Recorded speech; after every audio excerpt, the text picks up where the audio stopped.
Just a little context. Some of you here, how many of you are here from Emily Carr University of Art and Design? Nice to see you all. So I guess the other faculty that have come here have been from SFU or UBC, so I'm happy to represent Emily Carr. Most of the teaching I do is in the Department of Critical Studies, Critical and Cultural Studies, so I teach art history, but I also teach humanities courses, social science courses, film history, theory courses, cultural studies, and I teach predominantly, the way I understand it, to artists and designers, which will inform partly, my desire to show images, but also the way that I read theory, which you'll see very quickly. So when Adam asked me to present this, I came up with 2 readings. Has anybody done the readings? Don't be shy. Yeah. How were they? Those of you that did it, in one word. So I won't ask for a second. One word, yeah. Crystalline. Crystalline. Very nice. I would say brutal. That would be my word, because I find Deleuze a wonderful, challenging writer, and if you don't have a context of Deleuze's work, or Deleuze and Guattari, or some of the larger themes, or the philosophers he draws on, it's very hard to jump into the deep end, right? So it's good that most of you haven't read it, in that sense. Hopefully, after tonight, you'll want to read it, and maybe have a better access to it. So I think the first thing I want to say is that generally I read like an artist. And by that I mean, I'm not a trained philosopher. I am a trained art historian, but as I've been teaching in art schools for 20 years now, I find that in teaching artists and designers, my interest is to help them to read theory and to use it in a way that's useful to them. So rather than understanding the specific intention of the essay or of the theorist, I want the artist to figure out their own relationship to it. And it relates to a work of art. When you see a work of art, it doesn't really matter what the artist intended. What matters is what you get out of it, how you understand it.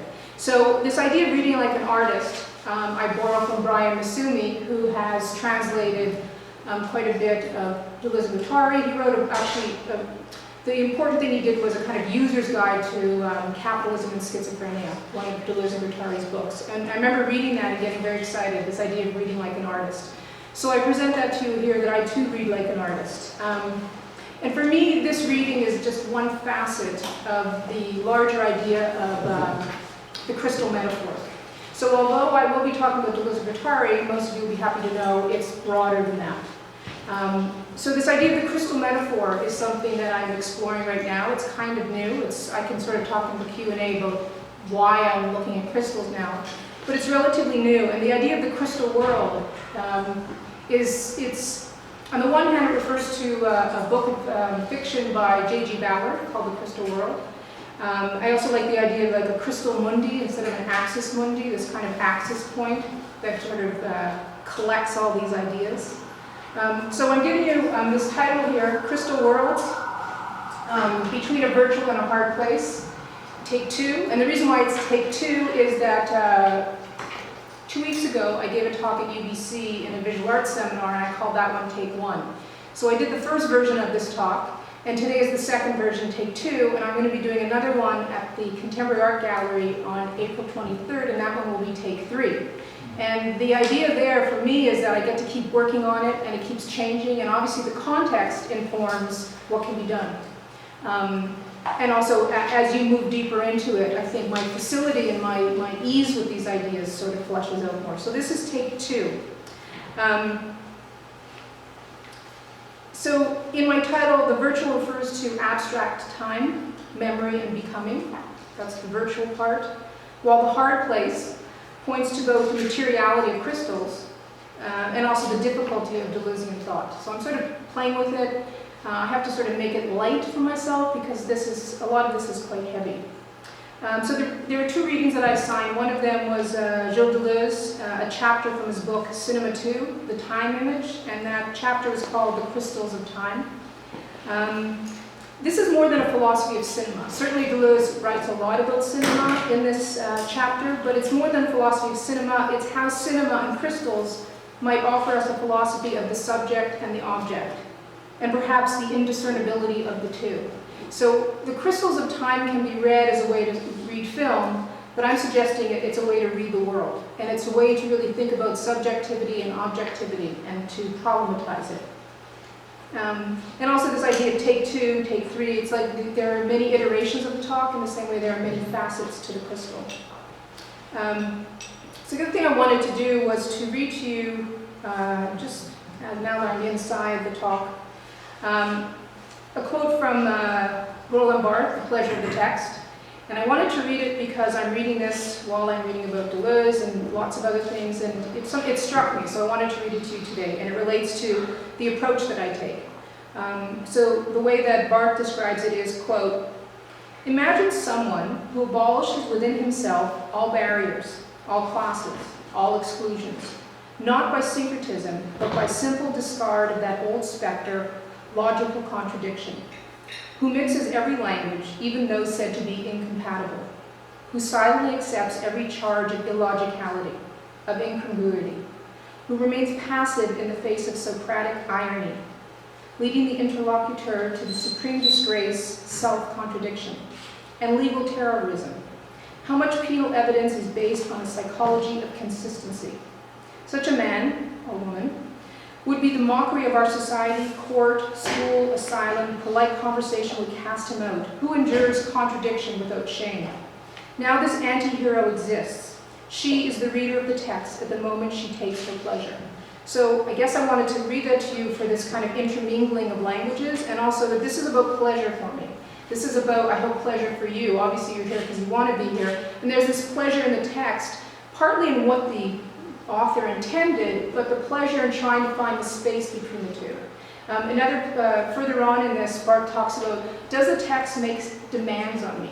And if it doesn't make demands on me, it's not a pleasurable text. So I really like that idea that the text asks something of me, asks something only that I can give back to it in some way. So kind of a way to start. And this quote resonates for me for its celebration of interdisciplinarity and the pleasure of the text. And it's from this location that I take up this reading, The Crystals of Time, as well as the crystal metaphor. So this is about pleasure, and it's about play of language, it's about images, and the spaces in between. The spaces in between the subject and the object, between a hard and a soft place. So this is relatively new for me. I mean, I've been teaching for 25 years now, but this subject of crystal worlds is relatively new. I've been fascinated by crystals. Kept them at a distance. It's a bit too woo-woo, as they say. You know, you tell people you're interested in crystals, and already there's a judgment here, right? And also, I don't really know. On the one hand, I want to know scientifically whether crystals actually do vibrate and what they do to other cells. But at the same time, I don't know if I want to know. So this has been a slow time coming. So the first thing that I would do in any project is to start thinking about language. So for me, I start off with this idea that a crystal is a noun, it's a verb, and ultimately it's a metaphor. So this idea of the noun obviously is not too surprising. Crystals, or crystalline solids, are made up of various natural materials, including ions, atoms, and molecules. They're packed regularly. So as they aggregate, they are packed together in a repeating pattern that extends in 3 dimensions. And so they have this sense of organizational purpose in this kind of intense ordering and patterning. Crystals often start off as liquids, as well as sometimes as particles, that eventually solidify. So one example is rock salt. Rock salt often starts off as a liquid in terms of brine, and then it will solidify. The structure of crystals depends upon the chemistry of the fluid or particle from which it is formed, in addition to the ambient pressure and cooling process. So crystal is this form that is in process. It's a transformational element, and it's very much in relation to its context, to its environment. So it's constitutive of the very environment that it's in. So looking at the materiality of the crystal, looking at it as a noun as well as a verb, you can start to draw out some of its properties. So crystals have, they're both looked at in terms of their aesthetic properties and their scientific properties.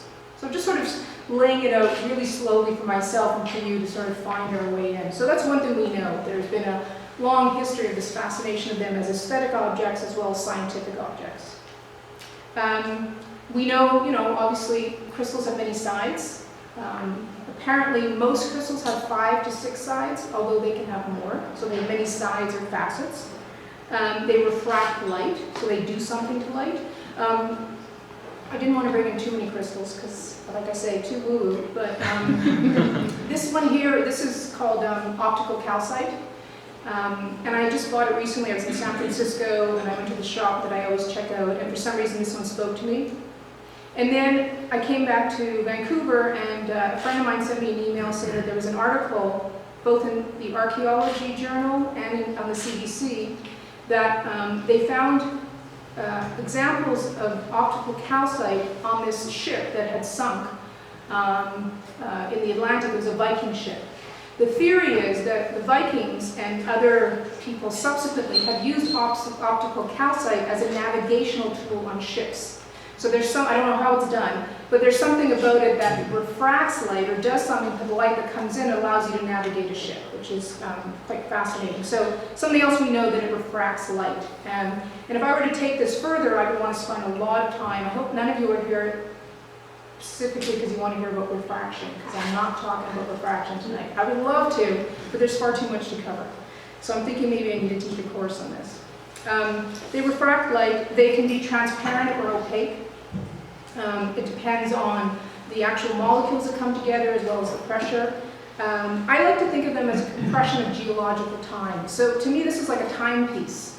It's taken time for this to form itself. And so time has this obviously duration that we can't be in thousands of years, but we have an object that somehow becomes this compression of geological time. One of the things, probably one of the most fascinating things for me about crystals is this idea that Deleuze refers to, which is this notion of indiscernibility. That crystals, in terms of classification, they're not a plant, they're not an animal. They are their own entity. They're also not organic, and they're not inorganic. They grow, but they're not alive. So it's this kind of indiscernibility that makes them increasingly appealing as objects, but as metaphors as well. So the way it's been described is that they're neither nor. They're neither inorganic or organic. They're in between. Actually, I was just reading more of the Roland Barthes, and he was talking about the neutral, one of Barthes' ideas, and he talks about the way to challenge binaries is, to offer up a language that starts to blur the boundaries, to generate indiscernibility. So what Barthes does is he uses the idea of plus or minus. So there's this idea of expansion and elasticity to something, whether it's a little more of this and a little more of that. So this idea of indiscernibility is particularly attractive.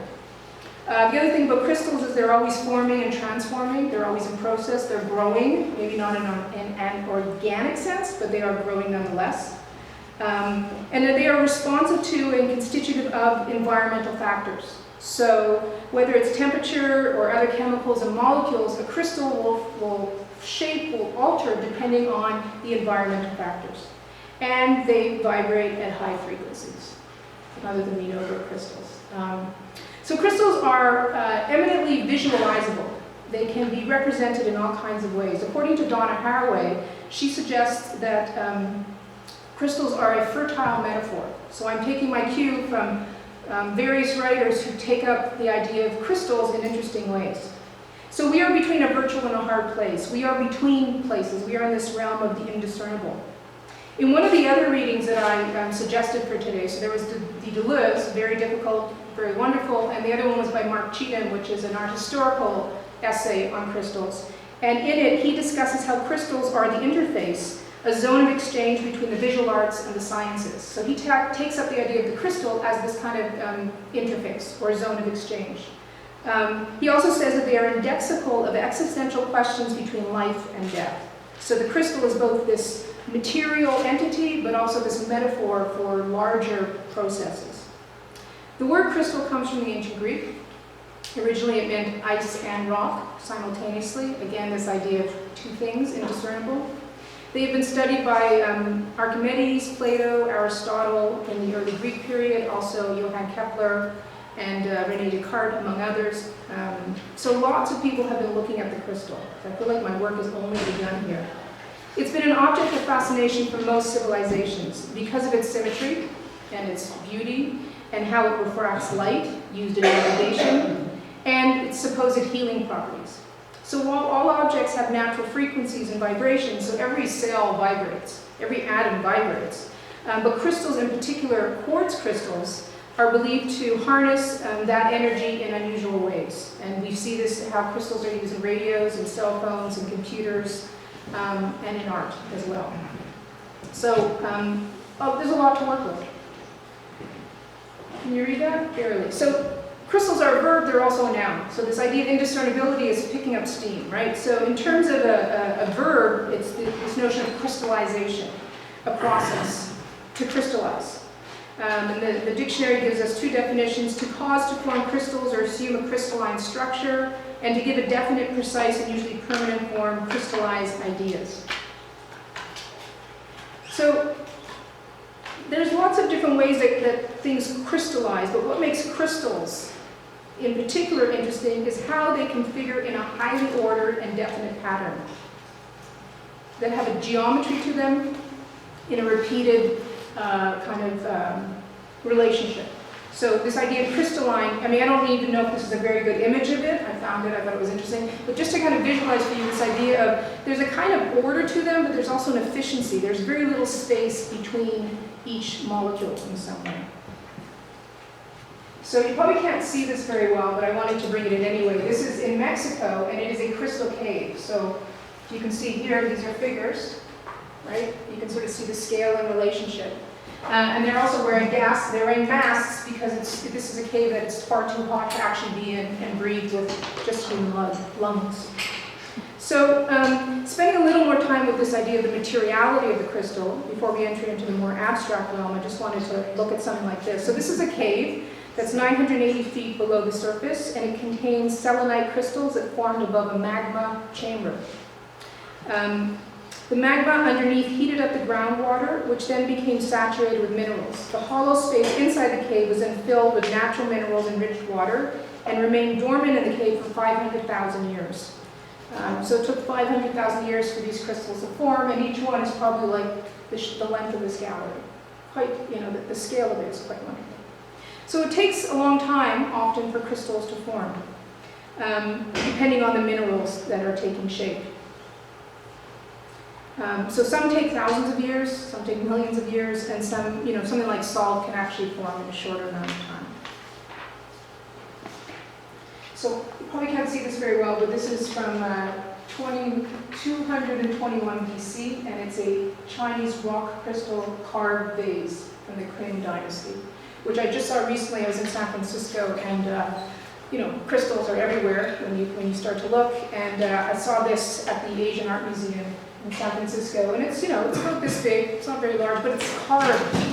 So not only is crystal this kind of compression of time, the amount of time it takes to carve crystal, I can only imagine, is equally long. They actually had some of the implements in the museum, which are not blades. They're almost like rope. It's a very slow erosion of the surface in order to create this. So it's quite fascinating. So crystals are metaphors for symbolic intensities, whether their material qualities are transferred to more abstract interpretations. So a metaphor is basically, it's a process of transference from the target to the source. That's the linguistic term for it. So a metaphor involves conceptual mappings between a source and a target. Metaphor is defined as understanding one conceptual domain in terms of another. So what I'm interested in is taking the target, that is the real physical crystal, and transferring it to the idea of transformation and indiscernibility, and also this kind of just profusion of possible interpretations. So borrowing from the feminist theorist and philosopher of science, Donna Haraway, I think of a metaphor as a figuration. Donna Haraway writes quite a bit about this. And when I first read this in probably like 1993, I was quite inspired when I read the Cyborg Manifesto. So I took away with me this idea of figurations. A figuration is a framing metaphor, according to Haraway, that locates a concept in a representation towards speculative thought. A figuration brings together concepts from a variety of areas. So it could be science and technology, science fiction, popular culture, visual art, feminism, etc., and kind of aggregates them in a way that they become something new. They become a figuration. In many ways, abolishing all barriers, all classes, and all exclusions. So for me, figurations have been very fertile to take something that's real and in the world and to extrapolate its qualities to sort of see new opportunities, new possibilities. According to Haraway, quote, "Figures are about collective yearning that somehow collect up and give back the sense of the possibility of fulfillment, the possibility of damnation, or the possibility of a collective inclusion in figures larger than that to which they explicitly refer." So this idea that a figuration refers to something in the world, but it also explodes that figuration. This idea of plus and minus, more and less, I think is quite interesting. So Donna Haraway argues that we need a whole kinship system of figurations as critical figures. So what she does in her work is produce figurations, cyborgs, companion species, and in this menagerie, one might also include mythological figures, companion species, cyborgs, and I would add crystal solids as a figuration, as part of this menagerie. Interestingly, Donna Haraway's first book was called Crystals, Fabrics, and Fields, Metaphors of Organicism in 20th Century Developmental Biology, where she explores the necessity of metaphor in advancing new scientific ideas and paradigms. And more recently, she's used the crystal as a metaphor for the code structures of DNA. She describes DNA as, quote, gem-like, the frozen, spiraling crystals whose cascading hierarchies of signs guide us through the mythic, organic, textual, technical, political icon. In some ways, I do want to pull out some of the political in the crystal, but I don't want to over-determine that either. Many writers have taken up the crystal as a metaphor, Donna Haraway, but lots of other people, obviously Deleuze. And for Deleuze, he explores the potentials of the crystal in relationship to psychology and psychological time, which I'll get to. Karl Marx uses the crystal when he describes the commodity in the first chapters of Capital. He says, quote, "Money is a crystal formed of necessity in the course of the exchanges." In The Revenge of the Crystal, Selected Writings on the Modern Object and Its Destiny, Jean Baudrillard interprets it as embodying a resistance to overcoding of the commodity. It is a model of refraction leading nowhere, just a play of signification. Here the crystal is used to represent the commodity as fetish, so prized as to be priceless, which suspends value in exchange. So I guess what I'm just sort of trying to do here is to set out all of the, there's a long history of crystals being taken up. It's interesting that as I start to do this, I meet other people who are fascinated by this real and metaphorical potential. So, what is it in our own time that makes this particularly attractive?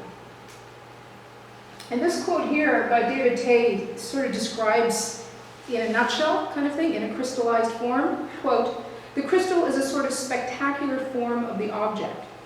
Just as Debord's spectacle describes an actual realm of social relations crystallized, so too does the crystal, though empty and transparent, actually exist, a flashpoint for symbolic intensities." So there's many ways that one can read the crystal as a metaphor. And the most obvious being this idea of being crystal clear, right? We use that a lot. Deleuze actually uses the term sublime clarity at the end of the reading that I signed when he talks about, I won't go into that, but this idea of crystal clear is something that's taken up, I think, in the first instance of thinking of the crystal, and Deleuze refers to it as well. And you can actually just spend time just on what he means by sublime clarity. The crystal has historically, I think, been seen for its fragility, its elegance, and its value. So I wanted to show this image because I was intrigued by not only the sheer geological phenomena of a crystal, but also the value of it. The value of it for its scarcity, but also how this carving of it adds another layer of value to it in some way. And now it seems like crystals operate in a different kind of regime. I see crystals now in health food stores. You see them. There's a great crystal shop on Penry Street. They don't operate with the same level of value, I don't think, but I think it still has the residue of that kind of sensibility. So I've been collecting images of crystals. I'm quite fascinated by it. Image was referred to in one of the readings I assigned by Mark Cheatham. So this is a kind of interesting image for the Renaissance fascination for the crystal. Crystals were seen as symbols of perfection, possessing both rational form, and the basic idea here is that crystals offer us the fundamental elements or components of life: earth, air, fire, and water. So they were seen as the perfect form in some way. They represent a sense of geometric stability, this idea of repeated pattern and a kind of consistency of that pattern. And also, when you think about the way that Plato was taken up in the Renaissance, it also represents the idea of an immutable form, this thing that is consistent, present, and in some ways beyond its mere materiality. There's a lot more I could say about this image, but I just wanted to introduce it for how the crystal is seen throughout history, through an art history. So the other reference point that I've been looking at is J.G. Ballard's book, The Crystal Worlds. Has anybody read that? Dude. It's quite a fascinating, it's very dated. Its gender politics are a little, all of its politics are a little problematic actually, but it's an interesting story. So I just want to read this quote from the book where J.G. Ballard writes, quote, "Perhaps it was this gift of time which accounted for the eternal appeal of precious gems, as well as of all Baroque painting and architecture. Their intricate crests and cartouches occupying more than their own volume of space, so seem to contain a greater ambient time, providing that unmistakable premonition of immortality sensed within." So when I was reading the J.G. Ballard, I was looking at these images and starting to see these interesting correspondences, or if not correspondences, and how one would refract the other. And they would start to shed a light, like an interesting light on each image, and you would start to see it in a new way. In terms of J.G. Ballard, so there's tons of great book covers of all of Ballard's books, but I was just looking at the Crystal World and all of the different interpretations. So it was first published in 1966, and it tells the story of an apocalyptic phenomenon in the jungles of Gabon that crystallizes everything it touches. So here, the crystal is employed as a figure for transformation and mutation. So I won't go into the story, but the idea is that this forest is being taken over by crystals and it's spreading. And the images, I think, representing the story are quite marvelous for, in the one sense, how they take up the ideas of light and color, which I'm not talking about today, but this idea, the way that that's often how they're represented. That's often how crystals are represented to us. Maybe because of their transparency, it's hard to represent it without invoking color in some way. And here's another, I wanted to show you not only the cover, but the actual painting that it comes from by Max Ernst, The Eye of Silence. In interviews, Ballard suggests that crystals represent geophysical changes that can lead to changes in our real-world psychological goals. He also describes them as the externalization of subconscious drives and desires. This mirrors Deleuze's fascination with the crystal metaphor as a figure of psychological reflection. Deleuze does not offer us a single definition of the time image or the crystals of time, but rather his dense writing has many suggestive morsels, impartial insights, and descriptive metaphors. The crystal image, which forms the cornerstone of Deleuze's time image, is a cinematic shot that fuses the pastness of the recorded event with the presentness of its viewing, thereby splitting time in two. I'm going to come back to this because I know it's a lot to take in, but I think what's key here is this idea of the splitting of time. So every moment is split. It's split in one direction toward the past and in another direction toward the future. And this, for Deleuze, is the crystal image. So here, the force or pressure of time is condensed either into a singular image or a circuit of images that begin to exchange one for the other, destabilizing linear time and replacing it with psychological and prismatic folds of experience. So depending on, Deleuze talks about a lot of different films, and I felt like I couldn't show any films today that would sort of take our time away from these ideas. But definitely, if you're interested, check out the reading and watch some of the films, and you start to understand how, for Deleuze, films changed after the Second World War. So his first book is called Cinema 1, the movement image, and his second book is called Cinema 2, the time image.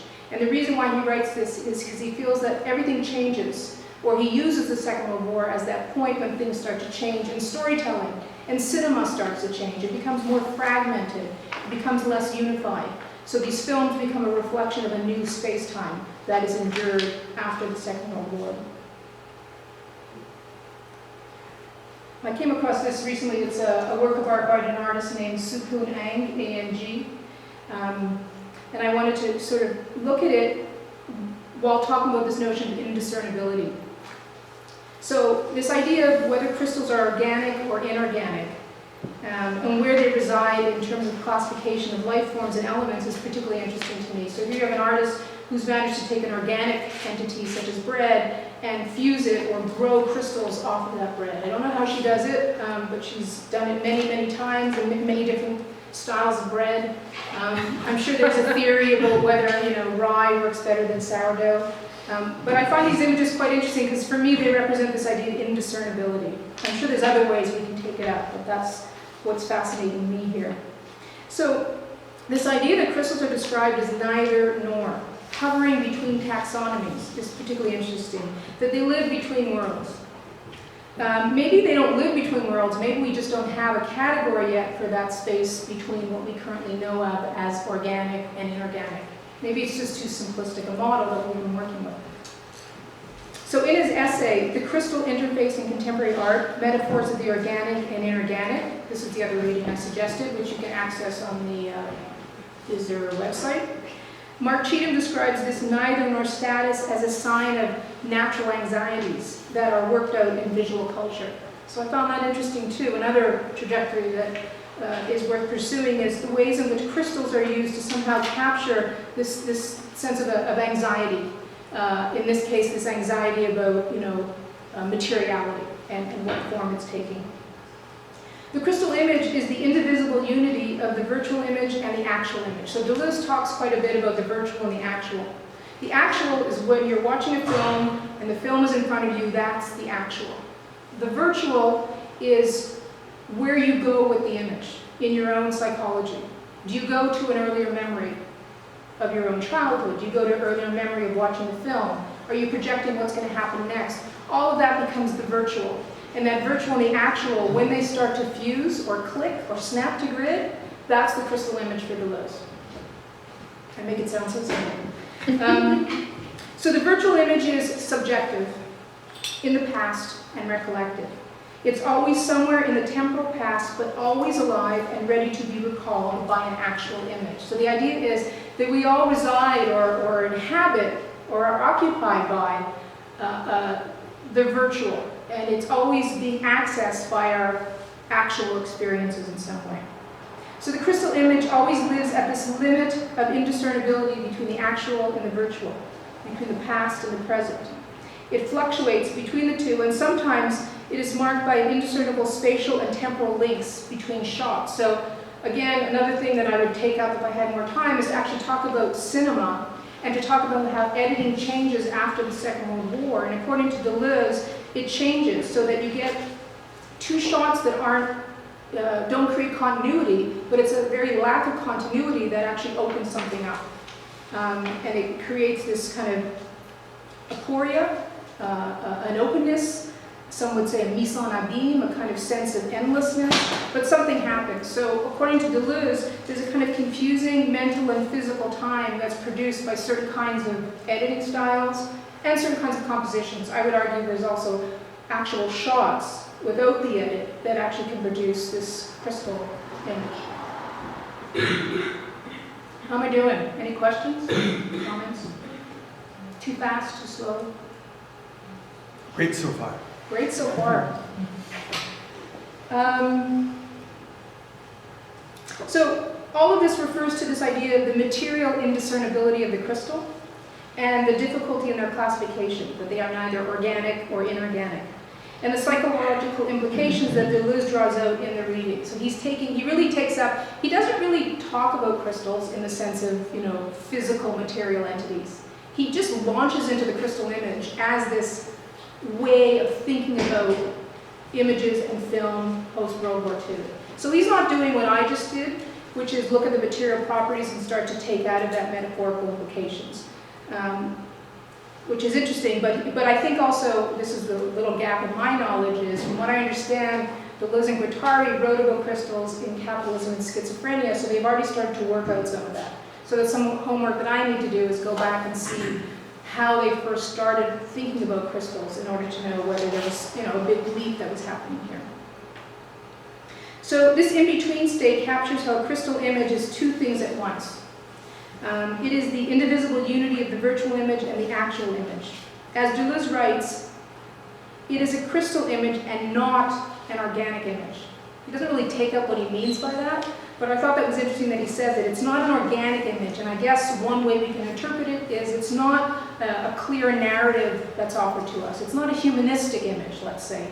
It's a crystal image. It is its own order of life form that is very different from what we understand. So maybe it's, I was going to say post-humanist, but it's not even that. It's something else, and I think that's partly what Deleuze is offering us here, is a whole other way of thinking and being that's already available to us, but it's not organic.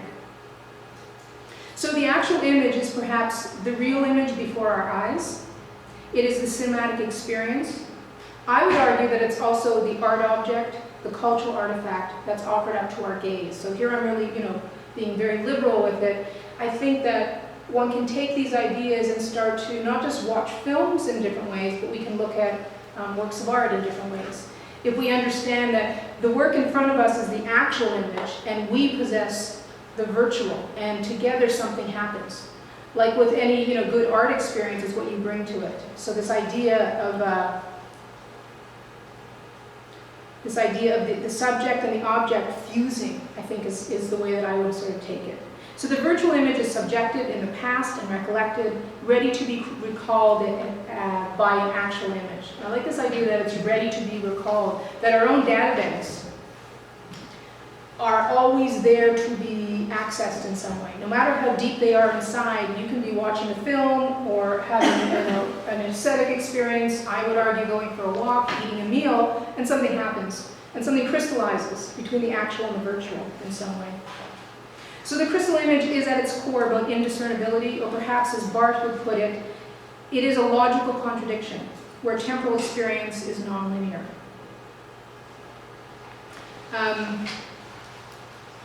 What time am I supposed to finish? Anyone? 8-ish, 8:15. 8-ish, 8:15? Fine, it's forever. You got lots of leeway. Yeah. Good.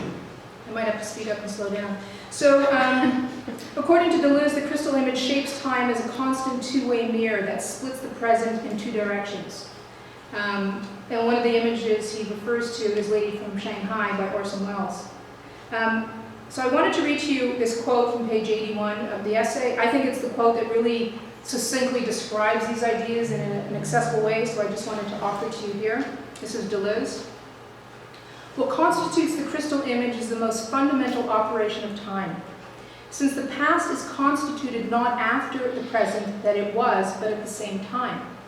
Time has to split itself in two at each moment as present and past, which differ from each other in nature, or what amounts to the same thing, it has to split the present in two heterogeneous directions, one of which is launched towards the future, while the other falls into the past. Time has to split at the same time as it sets itself out or unrolls itself. It splits in two dissymmetrical jets, one which makes all the present pass on, while the other preserves all the past. Time consists of this split, and it is this that we see in the crystal. The crystal image was not time, but we see time in the crystal.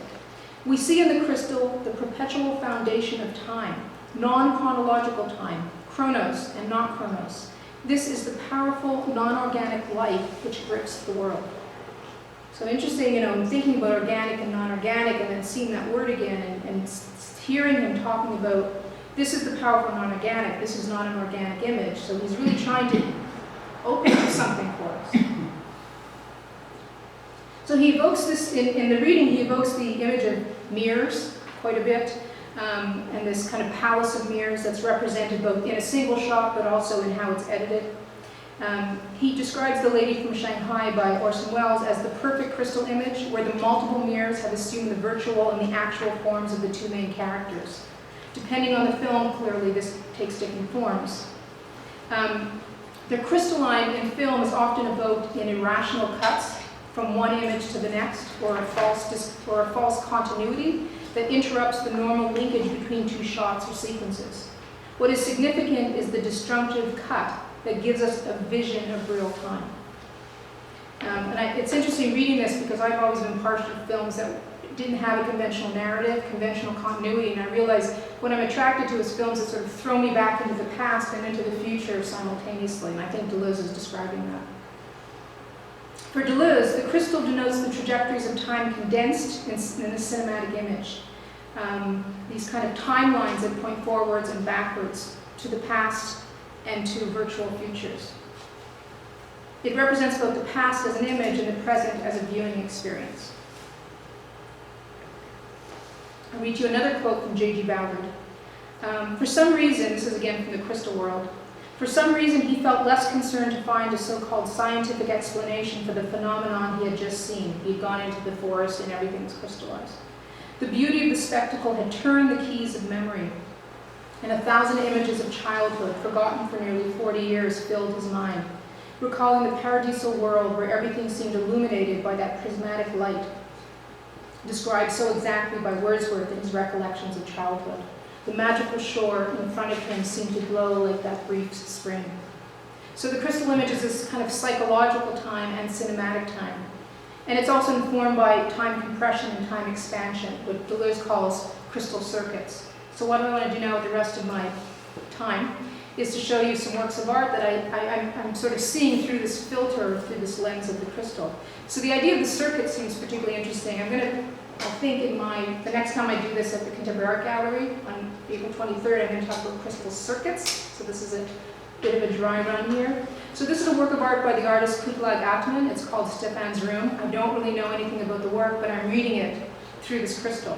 So according to Deleuze, the crystal considers at least two sides or facets. It is a double, it is a mirror. It is a recollection of the past and the present simultaneously. And this double echoes throughout the reading.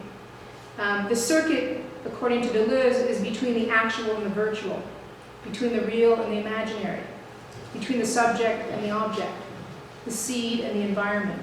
Deleuze talks quite a bit about this. So here, I think the circuit is this idea of two or more elements that are always like ricocheting against each other, continuously moving between each other, momentary coalescing in a unified image. And they enter into a circuit which brings us constantly back from one to the other. So when I was looking at this, and this is a documentation of an installation, so I don't really know what it was like, but I'm trying to imagine it almost being inside the crystal, or this kind of memory that's being refracted in multiple ways. So I got interested in thinking about it. So the mirrored circuitous nature of images refracts the viewer's own psychological state through a kind of our own socio-historical moment in which we experience it. So I guess the other place that I would take this is how the crystal has its meaning in a particular time and place. And I think at different times it will pick up and generate different ideas. The image then becomes a memory device reflecting the past back onto the present. And Deleuze states that the optical image, or the actual image that we see, crystallizes with the virtual image, or the image we imagine, to create something between the two.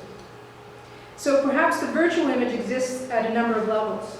And this is J.G. Ballard again. This is him talking in an interview. And he says, I feel that the fictional elements in experience are now multiplying to such a point that it is almost impossible to distinguish between the real and the false.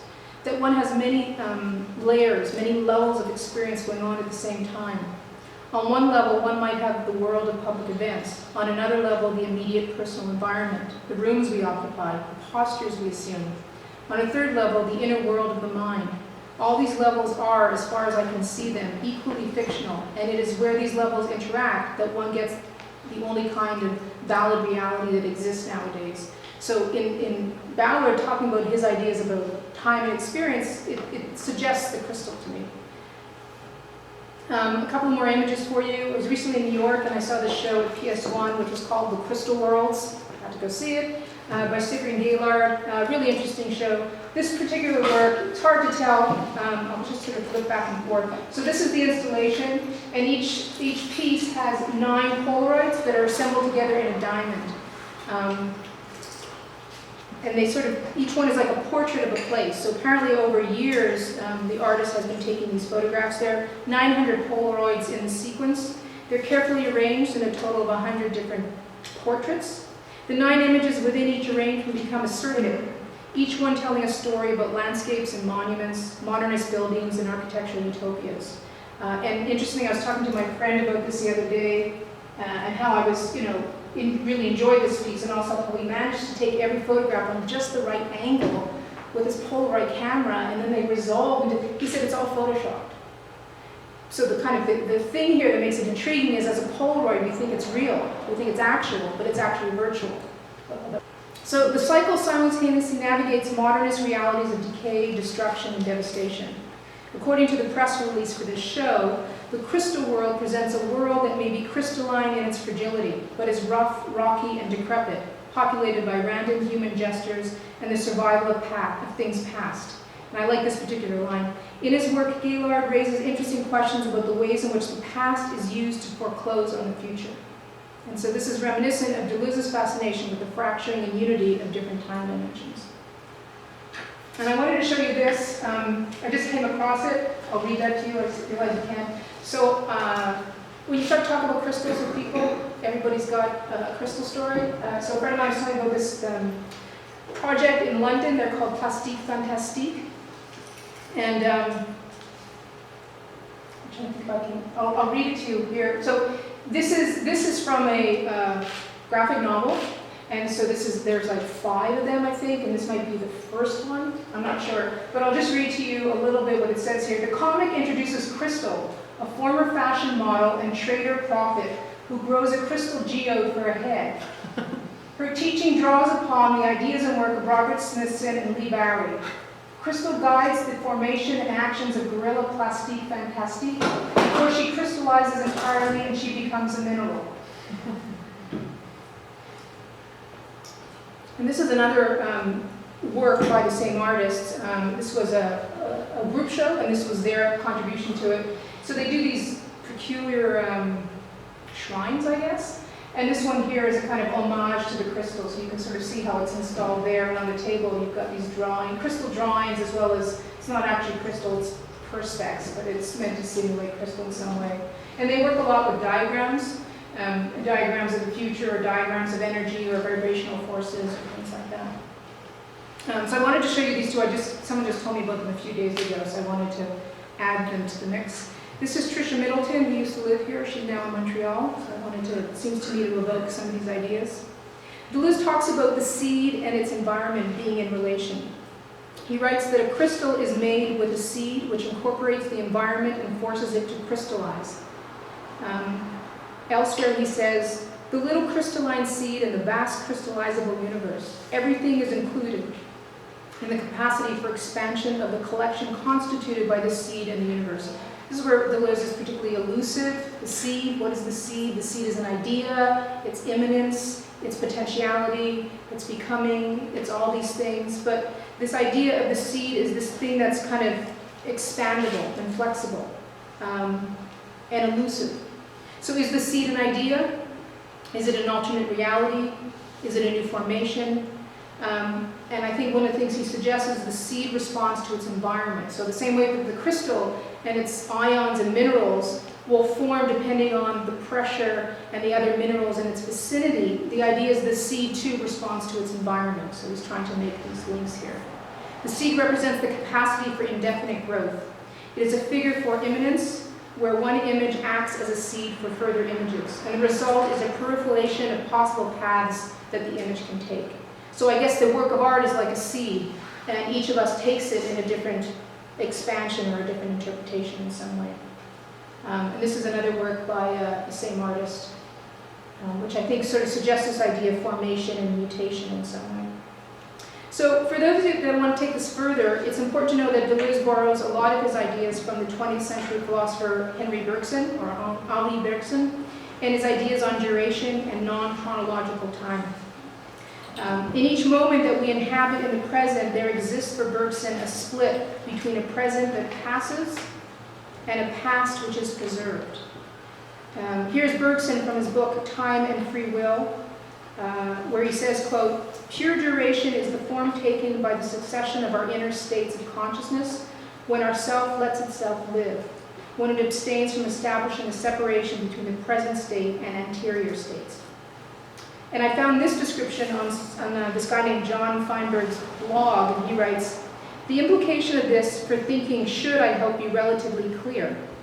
If we think time as a fourth dimension of a homogeneous empty space in which pre-existing elements rearrange themselves, then we consign ourselves to an understanding of history in which everything is already given and nothing is contingent upon the volatility of chance or history, as every possible arrangement of the universe is theoretically conceivable and knowable at every moment.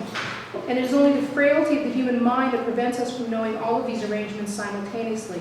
If, on the other hand, we think time is duration, then we understand the present moment as being contingent upon an entire history that continues to be present to us.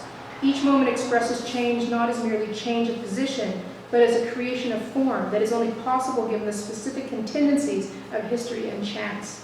So I think what he's trying to do there suggests that the crystal gives us an idea of thinking about time as never fixed, as always in process. In the same way that we rewrite the past, we can recreate the future in some way. So according to Bergson, duration is ineffable, it's indescribable, and can only be shown indirectly through images that can never reveal a complete picture.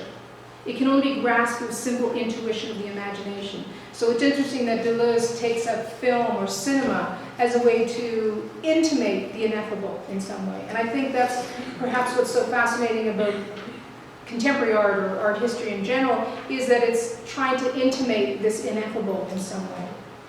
So the crystal image is where these elements of mirroring and doubling and circuits and seeds interact, whether in film or in artwork, or perhaps even direct experience. For Deleuze, virtual memory engages with the past through images. What his writing offers us is not just a philosophy of cinema, but a means to open up our daily experience with perception and the mutability or indiscernibility of our own subjectivity. This indiscernibility of real and imaginary realms is reflective of the crystal itself. It's neither organic nor inorganic, sometimes transparent, sometimes opaque. Perhaps it's useful to ask ourselves how we might inhabit this in-between space without resolving the experience to logic or congruity, and learn how to become the reader of a text at the moment she takes her place.